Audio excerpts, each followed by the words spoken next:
Hello everybody. ഇപ്പം നമ്മുടെ Chennai ട്രിപ്പിൻ്റെ 3rd day വ്ളോഗാണെന്ന് കാണിക്കുന്നത്. ഇപ്പോൾ നമ്മൾ രാവിലെ ലീല പാലസ് ഹോട്ടലിലാണ്. അപ്പോൾ ഇവിടെ രാവിലത്തെ ഉള്ളൊരു വ്യൂ ആണിത് അല്ലേ. കടലിലേക്ക് നോക്കിയിട്ടാണ് നമുക്കൊരു വ്യൂ കിട്ടിയിട്ടുള്ളത്. അപ്പോൾ നേരത്തെ വീഡിയോയിൽ ഞാനത് കാണിച്ചിരുന്നു. അപ്പോൾ ആരെങ്കിലും കാണാത്തവരുണ്ടെന്നുണ്ടെങ്കിൽ എന്തായാലും ഫസ്റ്റും സെക്കൻഡും വീഡിയോ പോയി കാണണം. അപ്പോൾ നല്ല ഭംഗിയുണ്ടല്ലേ. നമുക്ക് പതുക്കെ ബ്രേക്ക്ഫാസ്റ്റ് കഴിക്കാൻ വേണ്ടിയിട്ട് ഒന്ന് പോവാം. അപ്പോൾ ഇന്നത്തെ ബ്രേക്ക്ഫാസ്റ്റ് ഞാൻ ഡീറ്റെയിൽ ആയിട്ട് കാണിക്കുന്നില്ല, പകരം ഞാൻ ഡിന്നറിനൊക്കെ നന്നായിട്ട് കാണിച്ചില്ലേ. അപ്പോൾ ഞാൻ ആലോചിച്ചു നമുക്ക് ഇന്ന് ഉച്ചയ്ക്കലത്തെ ലഞ്ചോ ഓർ ഡിന്നർ അത് ഞാൻ നന്നായിട്ട് കാണിച്ചു തരാം കേട്ടോ. അപ്പോൾ നമ്മൾ ബ്രേക്ക്ഫാസ്റ്റൊക്കെ എടുത്ത് വേഗം കഴിച്ച് ഞങ്ങൾ ചെക്കൗട്ട് ആവാനുള്ള പരിപാടിയാണ്. ബിക്കോസ് ഞങ്ങൾ ഇന്ന് അടുത്ത് തന്നെ നമ്മൾ വേറൊരു ഹോട്ടലിലാണ് നമ്മൾ ഇന്നത്തെ റൂം എടുത്തിരിക്കുന്നത്. അപ്പോൾ നമുക്ക് വേഗം അങ്ങോട്ടേക്ക് പോകണം. അത് ഏത് ഹോട്ടലാണെന്നല്ലേ, അതൊരു സസ്പെൻസ് ആട്ടോ. അപ്പോൾ അത് അവിടെ ചെന്നിട്ട് പറയാം. അപ്പോൾ നമ്മൾ വേഗം ബ്രേക്ക്ഫാസ്റ്റൊക്കെ കഴിച്ചിട്ട്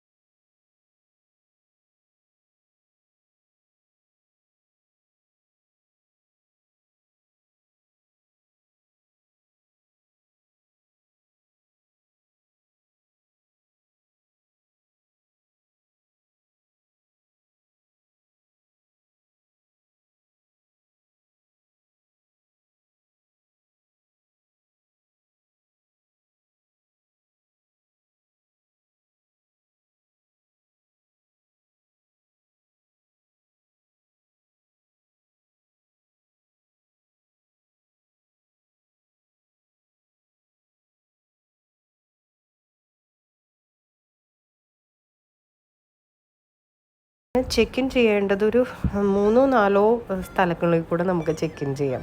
അത്രയധികം ചെക്ക് ഇൻ എൻട്രൻസ് ഉള്ളതാണ്. ഇത്രയും വലിയൊരു എന്താ പറയുക, ഇതൊരു ഭയങ്കര ഒരു കൊട്ടാരം പോലത്തെ ഒരു ഹോട്ടലാണ്. നമുക്ക് ഈ ഒരു സൈഡ് ചെക്ക് ഇൻ ചെയ്യാം. അപ്പോൾ ഇതിൻ്റെ ചുറ്റും ഞാൻ എടുത്തിട്ടുണ്ട് കേട്ടോ. അത് ഞാൻ കാണിച്ചു തരാം കേട്ടോ. ഇവിടെ നിന്ന് ഞങ്ങൾ പുറത്തേക്ക് ഇന്ന് കുറച്ച് കറങ്ങാനൊക്കെ പോകാനുണ്ട്. അപ്പോൾ എന്തായാലും ചെക്ക് ഇൻ ചെയ്ത ഉടനെ നമ്മൾ പുറത്തേക്ക് പോകുന്നതിൻ്റെ വീഡിയോ ഉണ്ട്. അപ്പോൾ ആ പോകുന്ന സമയത്ത് ഇതിന് ചുറ്റിയാണ് നമ്മൾ പോകുന്നത്. അതിൻ്റെ ഡീറ്റെയിൽ വീഡിയോ ഞാൻ കാണിച്ചു തരാം. അപ്പോൾ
ചെക്ക് ഇൻ ചെയ്യുന്ന ഫോർമാലിറ്റീസ് ഒക്കെ മിഥുൻ ചെയ്തുകൊണ്ടിരിക്കുകയാണ് കേട്ടോ.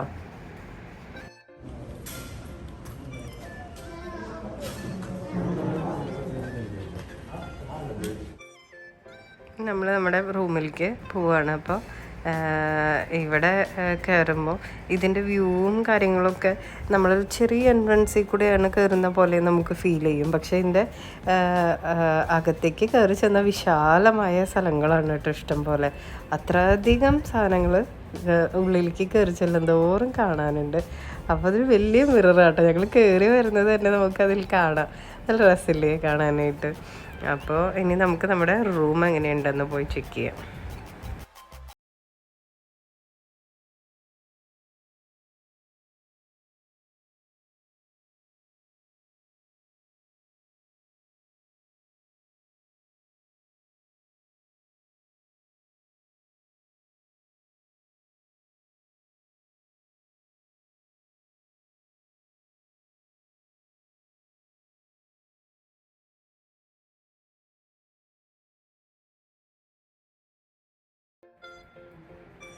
അപ്പോൾ ഞാൻ ആദ്യം ഇതാണ് നമ്മുടെ റൂം.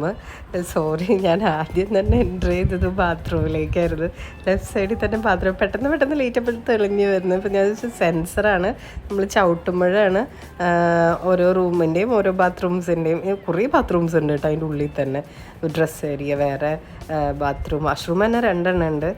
പിന്നെ ഒരു ബാത്ത് ടബ്, അങ്ങനെ ഭയങ്കര വലിയ സെറ്റപ്പിലുള്ളൊരു ബാത്റൂമാണെന്ന് പെട്ടെന്ന് നമുക്ക് ഫീൽ ചെയ്യില്ല. അപ്പോൾ പിന്നെ അവിടെ നിന്ന് ഇറങ്ങി പിന്നെ നമ്മളിതാ ഒരു സ്റ്റാൻഡേർഡ് റൂം, ഒരു അടിപൊളി റൂം കേട്ടോ. അവിടെ നിന്ന് നമുക്ക് ബാൽക്കണി ഓപ്പൺ അല്ല. എന്താണെന്ന് വെച്ചാൽ ഭയങ്കര പൊടിയും അങ്ങനത്തെ കാര്യങ്ങളും. മെയിൻ ചെന്നൈ സിറ്റി തന്നെയാണ് ഇതുള്ളത്. അപ്പോൾ നമ്മുടെ ബാൽക്കണി ക്ലോസ്ഡ് ആണ്. ഇതാ ഞാൻ കാണിച്ചു തരാം. ഇതേപോലെ ബാൽക്കണി ഓൾറെഡി ഉണ്ട്, പക്ഷേ ഇത് സീൽഡ് ചെയ്തിട്ട് വെച്ചേക്കാം. നമുക്കതങ്ങനെ ഓപ്പൺ ചെയ്യാനൊന്നും പറ്റുന്നില്ല. അപ്പോൾ നമ്മുടെ റൂമിൻ്റെ ഹോട്ടലിൻ്റെ ഉള്ളിൽ ഈ ഗ്രാൻഡ് ചൗളയുടെ എല്ലാ ഹോട്ടൽസും കാണിക്കുന്നുണ്ട്. ഇനി ഞങ്ങൾ ഒന്ന് പുറത്തേക്ക് ഇറങ്ങാം. അപ്പോൾ ഞാൻ പറഞ്ഞില്ലേ പല എൻട്രൻസ് ഉണ്ട് എന്നുള്ളത്. അപ്പോൾ ഈ ചുറ്റി കറങ്ങുന്നത് ഫുൾ ഇതിൻ്റെ എൻട്രൻസ് ആണ് കേട്ടോ. ഒരു സൈഡിലേക്ക് നമ്മുടെ കാർ എടുത്തിട്ട് ഫസ്റ്റ് പോർച്ചിൽ നിന്ന് നമ്മൾ കാർ എടുത്തിട്ട് നമ്മൾ ടേൺ ചെയ്ത് വരുന്ന ഭാഗങ്ങളാണ് ഇത് ഓരോന്നും. അപ്പോൾ ഇതാ വേറെ ഒരു പോർച്ചെത്തി. നല്ല രസമല്ലേ, ഇങ്ങനെ ചുറ്റി ഇത് ഇങ്ങനെ ചുറ്റി കാണാവുന്ന പോലെയാണ് കേട്ടോ. ഭയങ്കര ഒരു ഗോപുരം, ഒരു അടിപൊളി കാറ് കിടക്കുന്നുണ്ട് കേട്ടോ. ഞങ്ങൾ ആ കാറ് കണ്ടപ്പം ഇതിനൊന്ന് പതുക്കെ സ്ലോ ആക്കി ആ കാറൊക്കെ ഒന്ന് ശ്രദ്ധിച്ചിട്ടാണ് കേട്ടോ പോകുന്നത്. അങ്ങനെ പിന്നെയും എന്താ നെക്സ്റ്റ് പോർച്ചിലേക്ക് പോണ്. ഇങ്ങനെ ചുറ്റിക്കറങ്ങി തന്നെ ഹോട്ടൽ വെറുതെ ചുറ്റിക്കറങ്ങി കാണാൻ തന്നെ ഭയങ്കര ഭംഗിയാട്ടോ. ഈ ഹോട്ടലിൻ്റെ ഭംഗിയാണെന്ന് തന്നെ. അപ്പോൾ അതാ വീണ്ടും ചുറ്റി. ഈ ഹോട്ടലിൻ്റെ വലുപ്പം ഒന്ന് ആലോചിച്ച് നോക്കുക. അപ്പം അടുത്ത പോർച്ചെത്തി. അങ്ങനെ ഇഷ്ടം പോലെ പോർച്ചുകളാണ് ഇവിടെ ഉള്ളത്.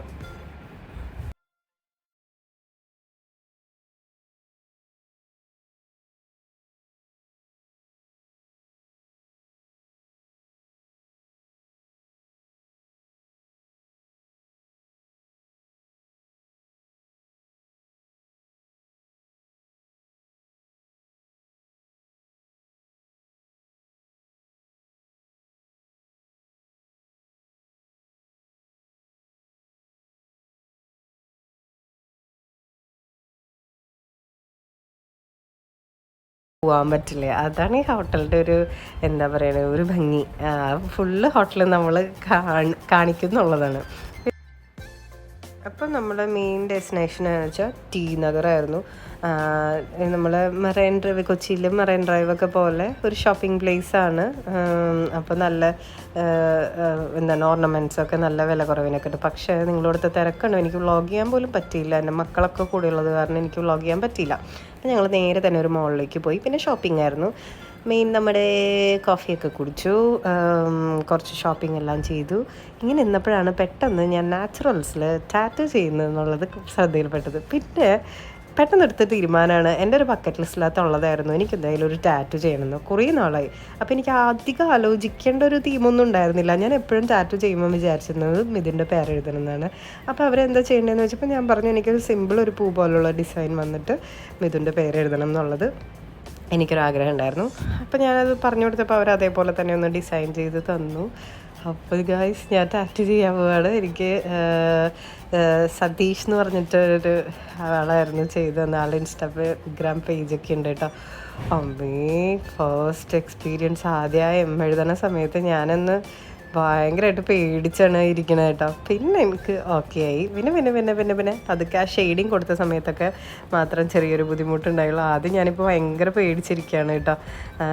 പക്ഷെ ടാറ്റു ചെയ്ത് വന്നപ്പോൾ എൻ്റെ പേടിയും കാര്യങ്ങളൊക്കെ പോയി. അങ്ങനെ ഞാൻ ഒരു ഏകദേശം എനിക്കൊരു അരമണിക്കൂർ 3/4 മണിക്കൂറോളം എടുത്തപ്പോൾ ഇതാ ഫിനിഷിംഗ് ആയിട്ട് വന്നിട്ടുണ്ട്. നിങ്ങളൊന്ന് കണ്ടു നോക്കൂ, ഇഷ്ടമായെന്ന് നോക്ക്.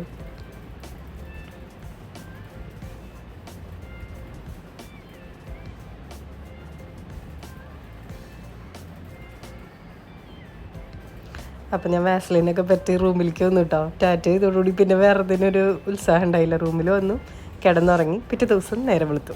അപ്പോൾ ടാറ്റു ചെയ്തപ്പോൾ പിന്നെ നൈറ്റ് ഫുഡൊക്കെ ഞങ്ങൾ പാർസൽ വാങ്ങിയത് വന്ന് അവിടെ നിന്ന് പാർസൽ വാങ്ങിയിട്ട് വന്നിട്ട് നമ്മളത് കഴിച്ചു ഉറങ്ങിപ്പോയി. ഹോട്ടലിൽ നിന്നൊന്നും കഴിക്കാൻ പറ്റിയില്ല. ഞങ്ങൾ ഒത്തിരി നേരം വൈകിട്ടാണ് റൂമിലെത്തി. അപ്പോൾ ഇനിയിപ്പോൾ നമുക്ക് ബ്രേക്ക്ഫാസ്റ്റ് ഉണ്ട്. അപ്പോൾ ഇതാണ് ഒരു മോർണിംഗ് വ്യൂ. രാവിലെ തന്നെ എഴുന്നേറ്റു. അപ്പോൾ ഞങ്ങൾക്ക് ഇന്നത്തെ മെയിൻ ഇവിടെ ബ്രേക്ക്ഫാസ്റ്റ് ഒക്കെ നമുക്ക് ഒന്ന് കഴിക്കണം. അതെന്തൊക്കെ ഐറ്റംസാണെന്ന് അത് ഞാൻ ഡീറ്റെയിൽ ആയിട്ട് ഇതിനകത്ത് ഇൻക്ലൂഡ് ചെയ്തിട്ടുണ്ട്. അതിന് മുന്നായിട്ട് ഞാനൊരു ചായയൊക്കെ തിളപ്പിച്ച് മിത്താടിനൊക്കെ കൊടുത്ത് അതിനുശേഷം ഞങ്ങൾ ബ്രേക്ക്ഫാസ്റ്റ് കഴിക്കാൻ പോകണം. അപ്പോൾ ഇതാണ് ഇവിടുത്തെ ബ്രേക്ക്ഫാസ്റ്റ് കഴിക്കുന്ന ഏരിയ. ഞാൻ മോളിൽ നിന്ന് നടന്ന് പോയപ്പോൾ കണ്ടതാണ് കേട്ടോ. അപ്പോൾ ഞാൻ ഇതിൻ്റെ ഈ ഫുള്ളായിട്ട് മാർബിൾസ് വെച്ചിട്ടാണ് ഇതിൻ്റെ കോണികളും ഒക്കെ ചെയ്തിട്ടുള്ളത്. എല്ലാം മാർബിൾസാണ്. എന്തൊരു ഭംഗിയാണെന്നറിയോ ഇവിടെ കാണാനായിട്ടും. നമുക്ക് രക്ഷയില്ല കേട്ടോ, അത്ര ബ്യൂട്ടിഫുൾ ആയിട്ടുണ്ട് ഈ പ്ലേസസ് ഒക്കെ. അപ്പം നമ്മൾ ബ്രേക്ക്ഫാസ്റ്റ് കഴിക്കാൻ വേണ്ടി പോവാണ്. മാത്രമല്ല സ്മെൽസ് ലൈക്ക് ഹെവൻ എന്ന് പറയാമല്ലോ. ഓരോ വഴിയും എന്തൊരു നല്ല എന്താ സ്മെല്ലായിരുന്നു എന്നറിയോ. നല്ലൊരു ഫ്രാഗ്രൻസ് ആയിരുന്നു ഓരോ സ്ഥലത്തെത്തുമ്പോൾ. അങ്ങനെ നമ്മൾ ബ്രേക്ക്ഫാസ്റ്റ് കഴിക്കുന്ന സ്ഥലത്തെത്തി. ഇനി ഇവിടുത്തെ എന്തൊക്കെയായിരുന്നു ബ്രേക്ക്ഫാസ്റ്റ് എന്നുള്ളതാണ് ഞാൻ കാണിക്കാൻ പോകുന്നത്. അപ്പോൾ പിള്ളേർ കേട്ട് ഒരു സ്ഥലത്തൊന്ന് സീറ്റാക്കി. മോനെ രാവിലെ ഉറക്കപ്പിച്ച് തന്നെയാണ്. ആൾ ഇപ്പം തന്നെ അല്ലേ എഴുന്നേറ്റിട്ടുള്ളൂ. പക്ഷെ മീൻ നല്ല ഉഷാറായിട്ട് വന്നിട്ട് ഇരിക്കുന്നുണ്ട്. അവൾക്ക് വിശക്കുണ്ടെന്ന് തോന്നുന്നു. അപ്പോൾ നമ്മൾ ആദ്യം തന്നെ സ്വീറ്റ് സെക്ഷൻസ് ഉണ്ട് ഇതിനകത്ത്. പിന്നെന്താ ഡോനറ്റ്, അതുപോലെ തന്നെ കപ്പ് കേക്ക്സ്, മഫിൻസ്, ക്രോയ്സൻസ്, പല ടൈപ്പ് ക്രോയ്സൻസ്, ആൽമണ്ട് ക്രോയ്സൻസ്, അങ്ങനെ. പിന്നെ ജ്യൂസ്, ഷേക്ക്, കോൾഡ് കോഫി, അങ്ങനെ ഓരോ ഐറ്റംസ്.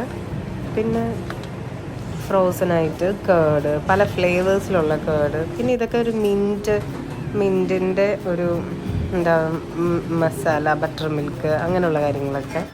പിന്നെ നെക്സ്റ്റ് സോസേജസ്, അതേപോലെ തന്നെ പോർക്കിൻ്റെ സോസേജ്. എനിക്കത് പോർക്ക് ഇഷ്ടമല്ല കൈ, സത്യം പറയാലോ. ഇത് ബേക്കൺ. മെത്താനൊക്കെ ഭയങ്കര ഇഷ്ടമാട്ടോ പോർക്ക്. എനിക്കെന്തോ പറ്റില്ല അത്. ഇത് pasta and cream sauces. Next salt mushrooms. പിന്നെ അതേപോലെ തന്നെ റോസ്റ്റഡ് പൊട്ടറ്റോ, പിന്നെ ഓട്സ്. പിന്നെ ഇതേപോലെ ഇങ്ങനെ നമ്മളുടെ സീരിയൽസൊക്കെ ബൗളിലാക്കി വെച്ചിട്ടുണ്ട്. കോൾഡ് മിൽക്കും ഹോട്ട് മിൽക്സും നട്ട്സ്, പ്രൂൺസ് ആവശ്യത്തിനനുസരിച്ച് മിക്സ് ചെയ്യാൻ. പിന്നെ സ്കിംഡ്, ഡയറ്റ് ചെയ്യുന്നവർക്ക് സ്കിംഡ് മിൽക്ക്, ആൽമണ്ട് മിൽക്ക് എല്ലാം ഉണ്ട്. അപ്പോൾ ഞാൻ ഭീകരമായ ഡയറ്റിങ്ങിലാണ് ഒരു കൊല്ലമായിട്ടിപ്പോൾ. അപ്പോൾ എനിക്കിതൊക്കെ കാണുമ്പോഴേക്കും എന്താ പറയുക, ഈ സമയത്ത് നല്ലതായിട്ട് തടി വയ്ക്കുന്നത് ഞാൻ വിചാരിച്ചു. ഞാൻ കണ്ട പോലെ ഫുഡ് കഴിച്ചിട്ടുണ്ടായിരുന്നു ഇവിടെ വന്നിട്ട്. ബ്രേക്ക്ഫാസ്റ്റൊക്കെ കാണുമ്പോൾ നമുക്ക് എടുക്കാതിരിക്കാം. ചമ്മന്തിയൊക്കെ എന്ത് ടേസ്റ്റാണെന്നറിയോ, നല്ല അടിപൊളിയായിരുന്നു. മീൻ ചട്നിയൊക്കെ പറയണ്ട, so fresh and so good എന്ന് പറയാമല്ലോ. അപ്പോൾ അങ്ങനെ ഒരുപാട് ഐറ്റംസ്. അപ്പോൾ ഓരോ സൈഡിൽ ഇങ്ങനെ ഉണ്ട്. ഇഡ്ഡലി, ദോശ, ഉത്തപ്പം. അല്ലാനും സ്പെഷ്യലായിട്ട് നമ്മൾ ചെന്നൈ അങ്ങനെയുള്ള സ്ഥലങ്ങളിൽ പോകുമ്പോൾ അവരുടേതായിട്ടുള്ള ക്യുസിൻസ്, ഈ ദോശ, സാമ്പാർ, ചട്നീസൊക്കെ ഭയങ്കര ടേസ്റ്റായിരുന്നു. അത് ശരിക്കും ടേസ്റ്റ് ചെയ്യാതിരിക്കാൻ ഒരു നിവർത്തിയില്ല, അത്ര അടിപൊളിയാണ്.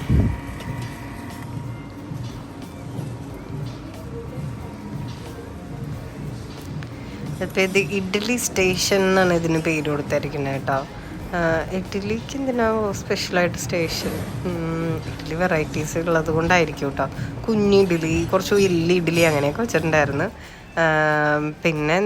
പിന്നെ എഗ്സ്, പിന്നെ അതേപോലെ തന്നെ കുറേ ഹൽവാസ്, അങ്ങനെ. അയ്യോ, ഇതെല്ലാം കാണുമ്പോൾ ഇപ്പോൾ എനിക്ക് ഭയങ്കര കൊതിയാണ്. ഞാൻ ഈ വ്ളോഗൊക്കെ അന്ന് കഴിഞ്ഞിട്ടാണ് പിന്നെ വന്നിട്ട് എഡിറ്റ് ചെയ്യുന്നത് കേട്ടോ. ഇപ്പോഴാണ് എഡിറ്റ് ചെയ്തൊക്കെ ഇടുന്നത്. അപ്പോൾ ഇപ്പോൾ അതൊക്കെ കാണുമ്പോൾ അയ്യോ, ഒന്ന് കുറച്ചും കൂടെ കഴിക്കാമായിരുന്നു. അതെപ്പോഴും അങ്ങനെയാണല്ലോ അല്ലേ. നമുക്ക് ബുഫേക്ക് പോകുമ്പോൾ നമുക്ക് ഭയങ്കര വിശപ്പായിരിക്കും. സാധനങ്ങളൊക്കെ കൊണ്ടുപോകുമ്പോൾ അത് നമ്മളൊന്ന് ഫുള്ള് കഴിക്കും. പക്ഷേ കഴിച്ച് വന്നു കഴിഞ്ഞാൽ പിന്നെ നമുക്ക് ഭയങ്കര ബുദ്ധിമുട്ടായിരിക്കും. അയ്യോ, ഇത്രയും കഴിക്കണ്ടായിരുന്നു, കയറണ്ടായിരുന്നു എന്നൊക്കെ ആയിരിക്കും അല്ലേ. പിന്നെ ഒരിക്കലും ആ ബുഫേ കാണുമ്പോൾ നമുക്ക് അയ്യോ കുറേ കൂടെ കഴിക്കാമായിരുന്നു അല്ലേ. മനുഷ്യൻ്റെ കാര്യമല്ലേ. അപ്പോൾ നമ്മുടെ ബ്രേക്ക്ഫാസ്റ്റ് കഴിഞ്ഞു. നല്ല സൂപ്പറായിരുന്നല്ലോ അല്ലേ. അപ്പം നമ്മളിങ്ങനെ ജസ്റ്റ് ഇതിൻ്റെ പരിപാടികളെല്ലാം കഴിഞ്ഞു. ഞങ്ങൾ രാവിലെ ചെക്ക് റിസോർട്ടാണ്. ഞങ്ങളെ 4 ദിവസത്തെ റോഡ് ട്രിപ്പ് ഇവിടെ അവസാനിക്കുകയാണ് കേട്ടോ ഗൈസ്. അപ്പോൾ നല്ലൊരു റിഫ്രഷ്മെൻ്റ് ആയിരുന്നു ഞങ്ങൾക്ക്. നല്ല ഹോട്ടൽസിലൊക്കെ നിൽക്കാൻ പറ്റിയ ഒരു മെയിനായിട്ട് ഞങ്ങൾക്ക് കാറിലും ട്രാവൽ ചെയ്യണം അതായിരുന്നു. അപ്പോൾ നിൽക്കുന്ന സ്ഥലം ഏറ്റവും ബ്യൂട്ടിഫുൾ ആയിരിക്കണം എന്നുള്ളത് ഒരാഗ്രഹം ഉണ്ടായിരുന്നു. അത് നിന്നു, കുറച്ച് ഷോപ്പ് ചെയ്തു, ടാറ്റ് ചെയ്തു, അതൊക്കെ ഒരു വലിയ കാര്യമായിട്ട്. പിന്നെ തിരിച്ചു വരുന്ന വഴിക്ക് എനിക്ക് ഒരുപാട് ദൂരം ഡ്രൈവ് ചെയ്യാൻ പറ്റി. അതൊക്കെ എനിക്ക് ഭയങ്കര സന്തോഷമാണ്. നല്ല ഹൈവേ ആയതുകൊണ്ട് കുറേ ദൂരം വണ്ടി ഓടിക്കാൻ പറ്റി. അപ്പോൾ ആദ്യത്തെ തവണയൊക്കെ പോയപ്പോൾ ഞങ്ങൾ ആലോചിച്ചു തന്നെ കോളേജൊക്കെ വഴി പോകണമെന്നും. പക്ഷേ ഞങ്ങൾക്കിപ്പോൾ തിരിച്ചു വന്നപ്പോൾ സേലത്ത് വെച്ചിട്ട് വിനായക മിഷൻ ജസ്റ്റ് ഒന്ന് വിനായക മിഷൻ്റെ ആൾക്കാരൊക്കെ ഉണ്ടെങ്കിൽ കണ്ടോളൂ കേട്ടോ. കോളേജ് എല്ലാവർക്കും ഒരു നൊസ്റ്റാൾജി ആയിരിക്കുമല്ലോ. അപ്പോൾ ഞങ്ങൾ കോളേജ് കണ്ടപ്പം തന്നെ അവിടെ നിന്ന് ജസ്റ്റ് ഒന്നൊരു വീഡിയോ ഒക്കെ കോളേജിൻ്റെ എടുത്തു. എന്തൊക്കെ പറഞ്ഞാലും പഠിച്ച കോളേജൊക്കെ കാണുമ്പോൾ നമുക്കൊരു നൊസ്റ്റാൾജി ചെയ്യണ്ടേ. അപ്പോൾ നമ്മളിത് ആ തുരങ്കത്തിലെത്തിയിട്ടോ. നമ്മൾ തുരങ്കം കാണണമെന്ന് വിചാരിച്ചിട്ട് നമുക്ക് കാണാൻ പറ്റിയില്ലല്ലോ. നമ്മൾ പോയപ്പോൾ നമ്മൾ ഈ വഴിയല്ലായിരുന്നു, എൻട്രൻസിൽ കൂടെ അല്ല പോയത്. തിരിച്ച് വന്നപ്പോഴാണ് നമുക്ക് ഇപ്പോൾ കുതിരാൻ തുരങ്കം കയറുന്നത്. അപ്പോൾ ഞാനായിരുന്നു ഡ്രൈവ് ചെയ്തത്, വീഡിയോ എടുത്തത് മിത്തേട്ടനാണ്. കാര്യം ഞാൻ കുറേ ദൂരം ഡ്രൈവ് ചെയ്ത് കഴിഞ്ഞാൽ ക്ഷീണമായി. ഞാൻ ആൾക്ക് കൊടുത്തു. ആളായിരുന്നു കുറേ ദൂരം ഡ്രൈവ് ചെയ്തത്. രാത്രി കേൾപ്പിക്കുക ആൾക്ക് ഉറക്കം വന്നു. അപ്പോൾ ഞാനാണ് ഡ്രൈവ് ചെയ്തത്. എനിക്ക് തുരങ്കത്തിൽ കൂടെ ഓടിക്കാൻ ഭയങ്കര ഇഷ്ടമായിട്ടോ. അതിൻ്റെ ഉള്ളിൽ കൂടെ കയറുമ്പോൾ എന്താ പറയുക, ഒട്ടും നോയ്സി അല്ല. അങ്ങനെ ഒരു എന്താ പറയുക, ഭയങ്കര സൈലൻ്റ് ആയിട്ടുള്ളൊരു ഏരിയ കൂടെ നമ്മൾ പോണ പോലെയാണ്. ഒരു ഹോൾ, ശരിക്കും പറഞ്ഞാൽ ഒരു ഹോളിൻ്റെ ഉള്ളിൽ കൂടെ പോണ പോലെ ഉണ്ടായിരുന്നു. ആ തുരങ്കത്തിൽ തന്നെ 3-4 പാത അങ്ങോട്ടും ഇങ്ങോട്ടൊക്കെ പോകുന്നുണ്ട്. അതൊന്നും ഇപ്പോൾ കണ്ടാൽ നമുക്ക് മനസ്സിലാവില്ല. 1-2 വട്ടമൊക്കെ അതിൽ ട്രാവൽ ചെയ്താലാണ് ഇത് വഴി കൂടെ എങ്ങനത്തെ വഴി കൂടെയൊക്കെയാണെന്നുള്ളത് നമുക്ക് പിടിയിട്ടുള്ളൂ. അപ്പോൾ ഇതാണ് നമ്മുടെ കുതിരാൻ തുരങ്കം. കാണാത്തവരുണ്ടെന്നുണ്ടെങ്കിൽ ഇത് കണ്ടോളൂ. ഇങ്ങനെയാണ് അത് ഇരിക്കുന്നത്. അപ്പോൾ അത് തീർന്നില്ല കേട്ടോ. ഇങ്ങനെ നേരെ ഉണ്ട്. വെറുതെ അല്ല ഇത് പണിയാൻ ഇത്രയും കാലം എടുത്തത്. ഒരുപാട് ലൈറ്റ്സും സാധനങ്ങളൊക്കെ ഒത്തിരി. സൈഡിലൊരു ചെറിയ പാത്വേ ഒക്കെ കണ്ടോ, അവിടെയൊക്കെ അങ്ങനെയൊക്കെ വെച്ചിട്ടൊക്കെയാണ് പണിതായിരിക്കുന്നത്. സമ്മതിക്കണം കേട്ടോ അത് പണിത ആൾക്കാരെ. അപ്പോൾ ഇത്രയൊക്കെ ഉള്ളൂ ഗൈസ് നമ്മുടെ വീഡിയോ. അപ്പോൾ എല്ലാവർക്കും വീഡിയോ ഇഷ്ടമായോ? അപ്പോൾ വീഡിയോ ഇഷ്ടമായിട്ടുണ്ടെങ്കിൽ എന്തായാലും വീഡിയോ ലൈക്ക് ചെയ്യണം. അതേപോലെ തന്നെ ആദ്യമായിട്ട് കാണുന്ന ആളുകളൊക്കെ ഉണ്ടെന്നുണ്ടെങ്കിൽ എൻ്റെ ചാനൽ സബ്സ്ക്രൈബും ചെയ്യണം കേട്ടോ. അപ്പോൾ ടാറ്റാ, ബൈ.